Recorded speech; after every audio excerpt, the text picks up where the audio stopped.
Hey, future billionaires, have you ever felt like your career, your company, or leadership is not where it needs to be? Or perhaps you struggle just finding people that believe in your vision?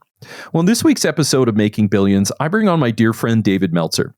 David is a best-selling author, speaker, and content creator. He's the former CEO of Lee-Steinberg Sports and Entertainment Company, which was the inspiration for the hit movie Jerry Maguire featuring Tom Cruise. So what this means is David is about to drop some major wisdom on us on building a career, promoting a compelling vision, and finding the right people to support you every step of the way. Doing these things are all critical skills we need in our pursuit of making billions. Here we go.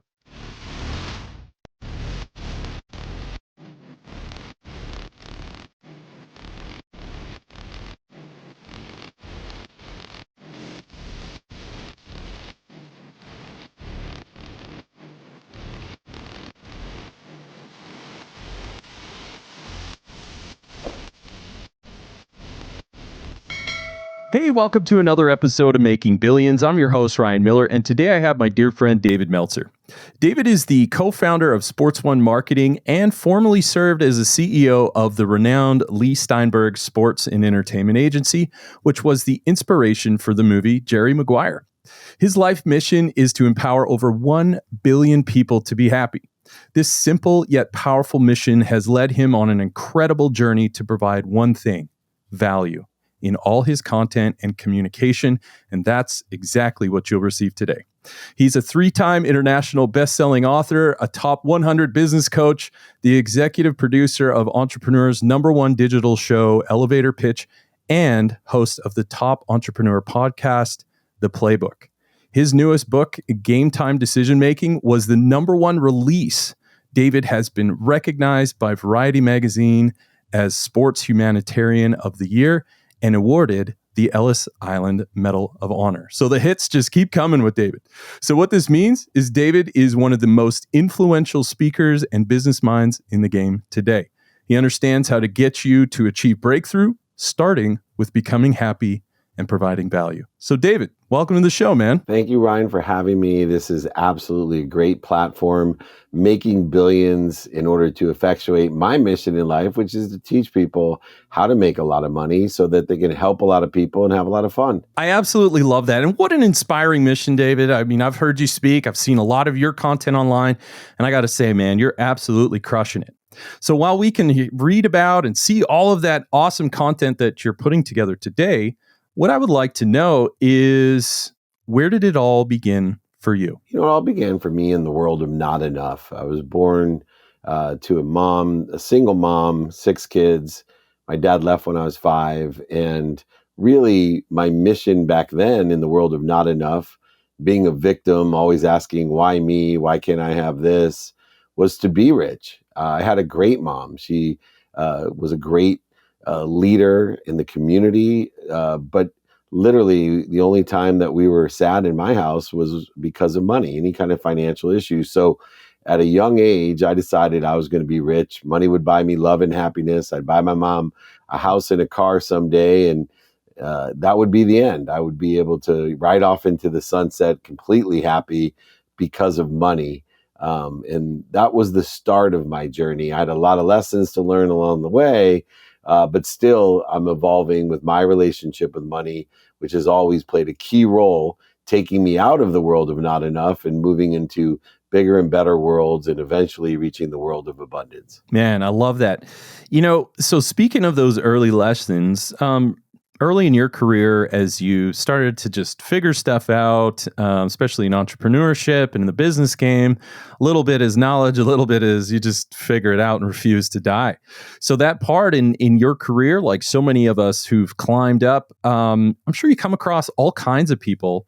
So what have you found is the most helpful attribute in people that you look for to help elevate your vision? Well, one is, for me, gratitude.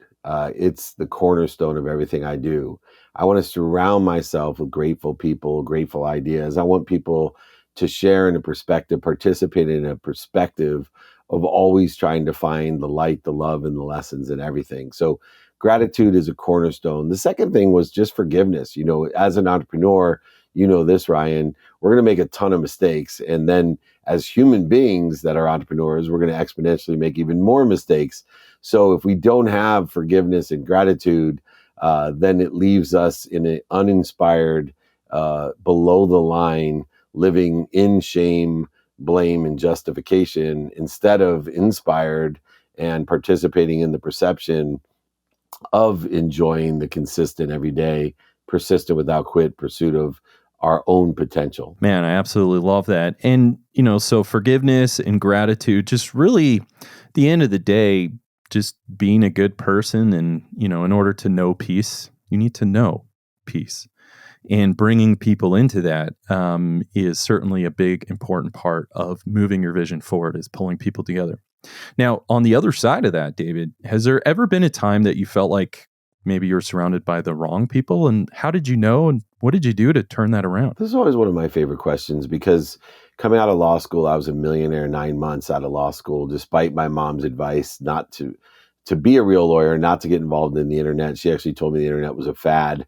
Uh, Luckily, I realized at an early age, just because someone loves you doesn't mean they give you good advice. But even moreover, understanding and evolving to, being a multimillionaire running Samsung's phone division, to being a multimillionaire and having access to things that billionaires couldn't have. By the time I was in my 30s running Lee-Steinberg Sports Entertainment, that notable sports agency, that was about the time I started to realize, with a little help from my mom, my dad, my best friend, and especially my wife, pointing out that I was lost, that money doesn't buy love or happiness, that I needed to start over when it came to surrounding myself with the right people and the right ideas. And 2 years before I lost over $100 million, 2 years before I went bankrupt and lost everything, my wife truly drew the final straw in my life and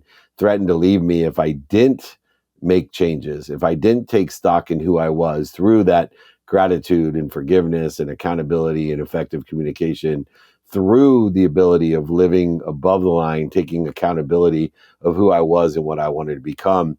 And that allowed me to, I think, handle the stress of losing over $100 million and going bankrupt. But if it wasn't for my wife making that change and demanding that I fire some friends from my life and I separate myself from some really bad behaviors and ideas that I was surrounding myself with, not only would I have been bankrupt, but without my wife, I would not only be divorced, but more importantly, I'd be dead. And so I always say to everyone, my wife saved my life, and saved my life by giving me the right mindset, the right heart set, and the right hand set in order to effectuate living in abundance and being of service and of value. And as I always say, being kind to my future self by surrounding myself with the right people and the right ideas and doing good deeds. Man, and starting with your wife. I mean, bless the hearts of our understanding and supportive spouses. So sounds like finding a supportive spouse was definitely, you can say, an anchor to you, just to help keep your feet on the ground, and having those right people around you to say, hey man, what's going on? You're not being yourself, or maybe you're not fulfilling the mission. There's something bad happening. I can see it, and I care about you enough to tell you the honest truth. You need to make changes because I'm worried about you. So bless her heart, man. She sounds like a wonderful person. So you've stated, David, that you're on a mission to empower 1 billion people to be happy. Where did that start? And how's it going so far? Oh, great question. First of all, I want to clarify one thing. It's over 1 billion people. I don't let anyone limit me. Hey, all right, let's go. All right. Good for you. Well, I reached a point in my life after I lost everything. I made it all back, and I was living, like I said, not in the world of not enough as a victim, not in the world of just enough, buying things I didn't need to impress people I didn't like, but I was now living in abundance, a world of more than enough. And just as I was reaching the point of, never having to work again, being able to have all the options, opportunities, and touches of favor I had before, but now with the right mindset, heart set, and hand set, surrounding myself with the right people, the right ideas. My youngest daughter's friend, she was only 12, committed suicide. And it really rocked me. And I started doing research on happiness, and I couldn't understand, why and how this could happen. And I did so much research to find out that the fastest growing cause of death in almost every demographic in America, let alone around the world, is suicide.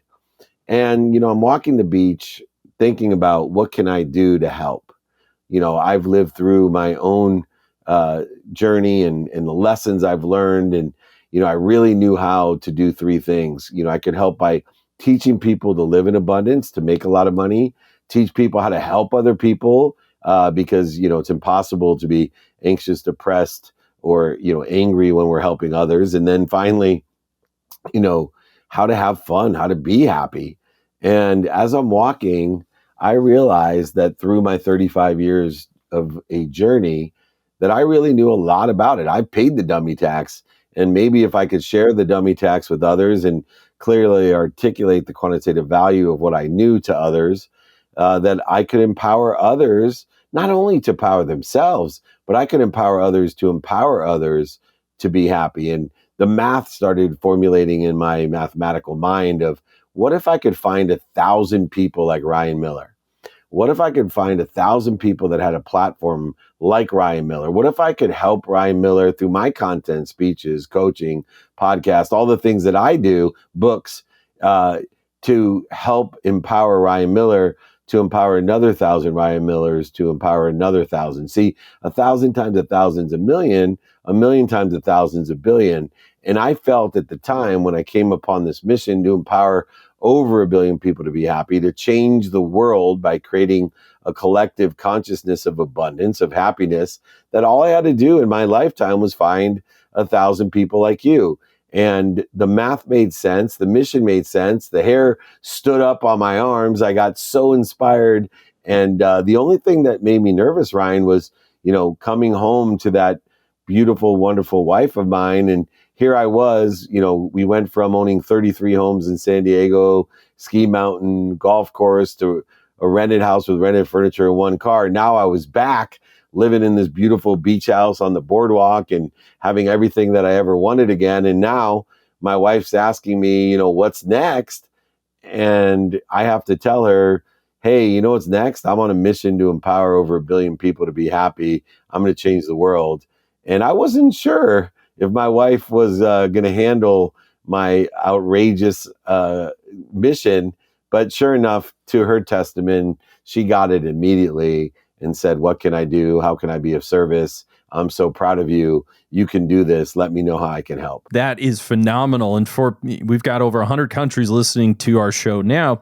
You can see the power of a compelling vision. And so just to synthesize, when David found his mission, it, like you said, it made the hair stand up, and there was something that spoke to you deep at your core. And if it has the power to speak to you deep at your core, it's going to have the power to affect other people as well. So, if I can join you on that mission, maybe we'll circle up after. And if there's anything us or the Making Billions community can do to support you on your mission, it's such an inspiring mission. We certainly have a keen interest in depression, anxiety, post-traumatic stress disorder, supporting first-line responders. There's a lot of stuff out there, and you know what? If not us, then who? Right? So somebody's got to step up and say, "Look, we can make a change. We know how to do this. Let's lean in. Let's lock arms and get it done." So, thank you truly from the bottom of my heart of such an inspiring mission. Well, thank you. And I do want to also support your community. So, if any of your community members, I'd love to send my book, sign it, pay for shipping and the book to anyone in your community. So if you could put my email, david@dmeltzer.com in your notes, I'll send your entire community a free book, pay for shipping and the book. So please, I want to share my message and my methodology. And the best way to do that is to start by reading my book, which I will give for free to everyone in your audience. Wow. Labor of love. Talk about building value. So thank you for that. We'll include that in the notes below of ways that people can just get started with you or go all in and everything in between. So we'll love to promote you and help support your vision to empower over 1 billion people to be happy. So I absolutely love that. Moving on, David, you've mentioned that it's important for people to love what they do. So what advice can you give people to just get them on the road to happiness in their career, whether it's starting your own business, working for someone else. I mean, we're all just trying to get it right.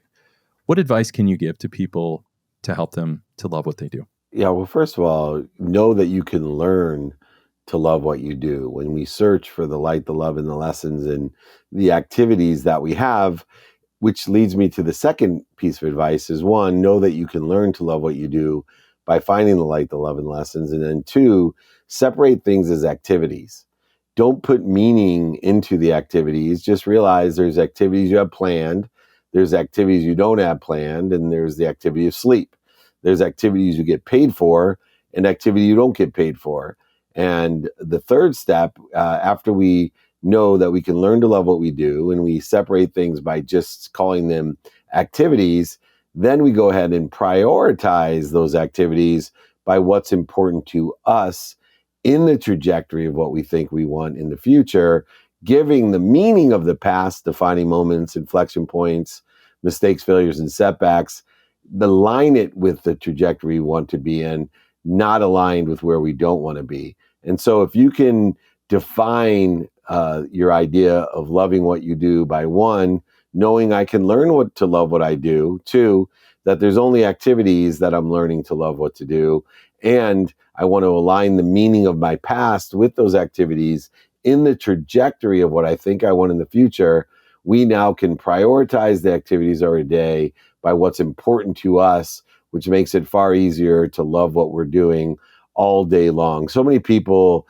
they think they have to go get more. They think they have to get more inspired, more happy, more healthy, more wealthy. What I'm trying to do is teach you the methodology in order to understand that you are happy, healthy, wealthy, and worthy. Let me help you figure out what you're doing to interfere with it, to enjoy the consistent everyday, persistent without quit pursuit of your potential, not what other people want for you, not what's missing, what you don't have based off of meanings of the past, defining moments, setbacks, failures, and mistakes, but simply what's most important to you in the trajectory of where you think you want to be, and know that you can learn to love all those activities and align the meaning of the past with the trajectory of the future. Well said. Absolutely brilliant. You know, you're one of the most impactful speakers I've ever heard, and you've been involved with Forbes, Entrepreneur Inc., TED Talks. I mean, I could keep going, but you get the idea. Now, we know that being able to influence people and drive impact is a key to successful career, company, whatever it is that you're up to. So I'm curious, David, what have you found to be helpful in breaking through with people as you communicate, just to help them unlock their own limitations? Well, first of all, we have to meet people where they're at. And so, one, I want to make sure that the person has an open mind, but we can't change or help a closed mind. So I only have 24 hours a day as you. So I want to maximize it with people who have an open mind at that time, notating that everyone has an open mind at certain times, but I'm not going to try to help or change or empower a closed mind. So the first qualifier is to, hey, let's make sure we're dealing with an open mind. And when we do, then we can ask open-ended questions in order to facilitate finding out what people like about whatever subject or topic that we want to talk about, or what they don't like. Because at its core, at its essence, what we want to do is create a community of people that want to help each other, know people who can help each other, and utilizing and understanding what they like and don't like. There's two ways we can help someone: give them more of what they like, or take away what they don't like. And so I keep a very simplistic template, which again, I'm more than happy to help send and sign for everyone along with my book. But if I can teach you how to find an open mind, how to ask open-ended questions to find out what people like and don't like, then you simply just ask, would it help you if I gave you more of what you like? Would it help you if I took away some of what you don't like? Then you can continue to build the community by not only providing value and service to everyone within the context of what your skills, knowledge, and desire are, but you also can culminate the conversation by asking, hey, do you know anyone that can help me? Notating their skills, their knowledge, and their desire. We're maximizing everyone's strengths to utilize and aggregate and compound together to accelerate more value, more productivity, more accessibility, and most importantly, more gratitude, which allows us to find the light, the love, and the lessons, have the best perspective, and allows us all to expand, grow, and accelerate together. Brilliantly said. As we say, we talk about pitching investors and helping them to understand the opportunities in front of them. And sometimes we call it an adrenaline shot or a pain reliever. So helping them to get more of what they want and double down on all the things that they love, give them that adrenaline shot or give them a pain reliever. A lot of those things are absolutely critical. And you heard it straight from the master, David Meltzer. So all of those things are critical, whether you're speaking, you're in a boardroom, pitching an investor, or negotiation with one of your kids, which I do very often. So we're gonna work on that and implement those tactics. On this show, David, we know that reputation relationships are some of the most valuable assets in our possession. Now, you're one of the most connected guys. I've seen, Gary V and Rob Dyrdek and Tony Hawk. I mean, you keep going. But you also have a reputation that just pulls millions of people into your orbit. So for those entrepreneurs and fund managers, investment bankers, all those people that are listening to the show that just aspire for greatness, what are some of those things that you found critical when building your reputation and relationships? Well, the first thing is to live in radical humility and to understand there's two types of people. And it took me a while, right? Like the only difficulty I ever have with relationship capital luckily occurred before I really knew anybody of power. So, the snapshots of me at 17, 18, 25, 26 are not the David Meltzer of today, 30 years later. Thank goodness. And thank goodness there wasn't any cell phones either. So I get to be honest and illuminate that, I had a lot of lessons to learn when I was young. But the best thing that we can do is to be and understand two types of people. One, ignorant people that don't know what they don't know. And then two, ignorant people that don't know what they don't know. And the difference between those ignorant people are the ignorant, arrogant people. And you see this in social media that attacked us. They have judgments and conditions they put around us, and they're mean. And those are ignorant, arrogant people compared to the ignorant, humble people that don't know what they don't know, but admit it. They don't project their insecurity on you and pretend like they're all knowing and omniscient and they're better than you or separate from you. The other nuance of this that has to, and we spoke about it earlier in the interview, is the ignorant, arrogant people that love us the most. I talked about my mom. Just because someone loves you doesn't mean they give you good advice. One of the things to be careful of when we're looking at this separation of ignorant arrogance and ignorant humility is that a lot of times the people who have the most impact us with the best intention but negative result are the people that love us the most. So our parents, for example, are so afraid that something bad will happen to us that they give us bad advice because they give us advice based out of fear. And they act out of ignorant arrogance and love to protect us, pretending like they know what they don't know. So they'll tell us, oh, you got to go to med school, you got to go to law school, or if you don't do this, you're going to be a loser, or whatever it is.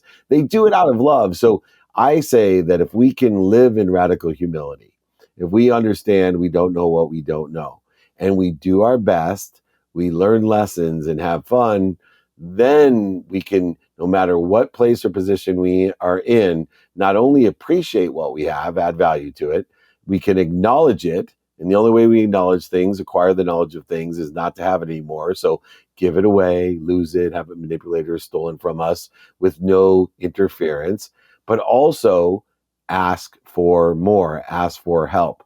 Ignorant, humble people not only give everything they have or don't mind it being lost, stolen, or manipulated from them if they learn the lessons, but they have a great quality of asking for more. They don't live in a zero-sum game.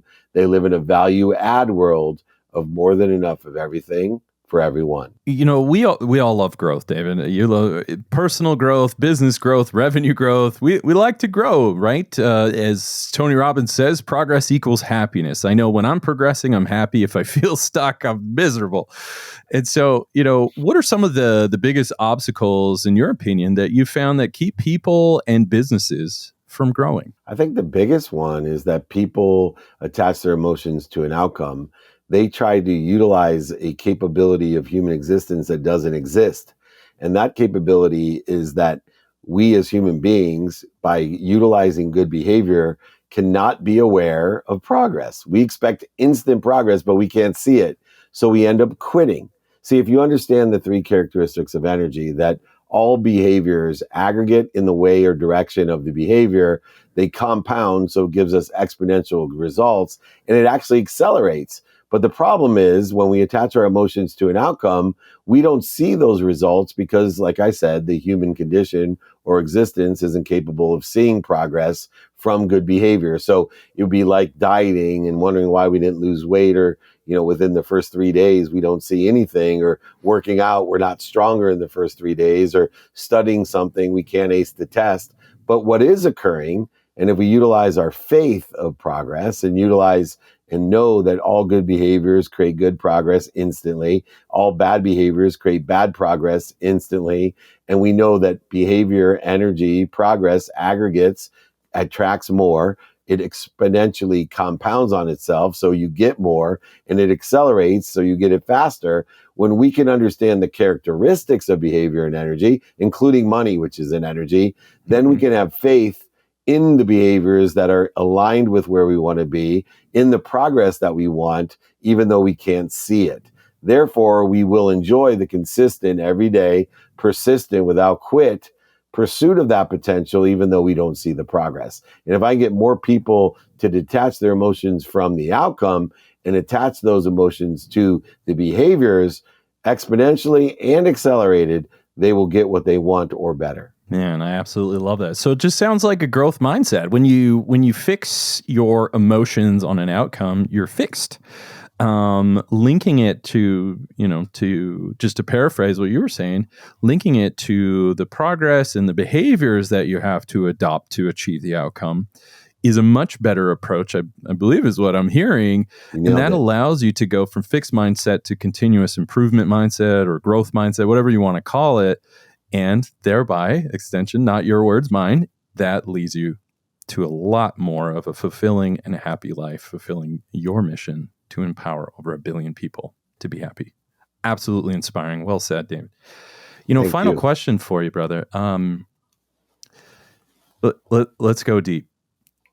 If you couldn't leave any of your money to your loved ones, when you leave this earth and it's time to graduate, if you couldn't leave anything behind except for advice on how to make money and enjoy the process, what advice would you leave them to help them get there? 3 words. Same 3 words I tell myself if I was 18, 28, 38, 48. Someday when I'm 58, I'll be telling myself these same 3 words. Ask for help. Fastest and easiest way to get to where you want to be is find someone who sits in the situation that you want to be in and ask them for help. Have faith that we live in a world of more than enough. Ask for help. Live in a value-added world, not a zero-sum game. No need to trade, negotiate, quid pro quo. Don't buy things you don't need to impress people you don't like. Simply continue to live in the flow, not as an influencer spreading the flu, spreading dis-ease, but as an influencer, appreciating, acknowledging, and asking for more. When you live in abundance, when you understand that when you ask for help, you're adding value to the people that you ask for help for, as well as yourself, that we are in a growth mindset, that appreciation means add value. And we live in a universe that's growing, accelerating, and compounding all the time. Just keep up with the universe by asking for help. Man, I absolutely love that, and brilliantly said. So just to summarize for our listeners, live in radical humility. I love what you said there. Build that reputation in relationships with humble people seeking to just add value. Don't get attached to emotions, but don't get attached to outcomes with your emotions, but learn to attach those emotions to progress, continuous growth instead of fixed. And finally, just ask for help from people that are doing what you want to be doing. You do these things, and you too will be well on your way in your pursuit of making billions.